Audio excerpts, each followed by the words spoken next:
High, আমি তৃষা। দুপুরে হঠাৎ করে প্ল্যান হলো মেলা দেখতে যাব, তাই বাড়ির সবাই মিলে ঝটপট রেডি হয়ে বেরিয়ে পড়েছি মেলার উদ্দেশ্যে। মেলায় পৌঁছে প্রথমেই এখান থেকে পুজোর ডালা কিনে মন্দিরে পুজো দিয়ে দিলাম, তারপর গুটি গুটি পায়ে চললাম মেলার দিকে। আর জানোই তো, মেলায় গিয়ে তো আমাদের প্রথমে এইসব দোকানেই চোখ থেমে যায়। তো এখানে আমি আমার পছন্দ মতো কিছু ক্লিপও নিয়ে নিলাম।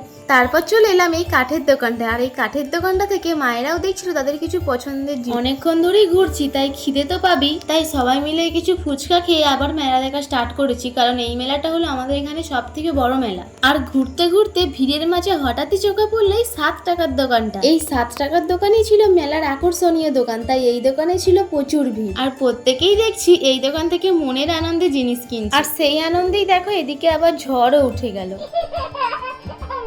তারপর একটু ঝড় থামতেই আমরা বাড়ির দিকে রওনা দিলাম। আর কি কি কিনেছি বাড়ি গিয়ে দেখ। আমি যা কিনেছি সেটা তো তোমরা দেখলেই, আর মা এখানে কিছু মায়ের প্রয়োজনীয় জিনিস কিনেছে। চলো আজ তাহলে এইটুকুই।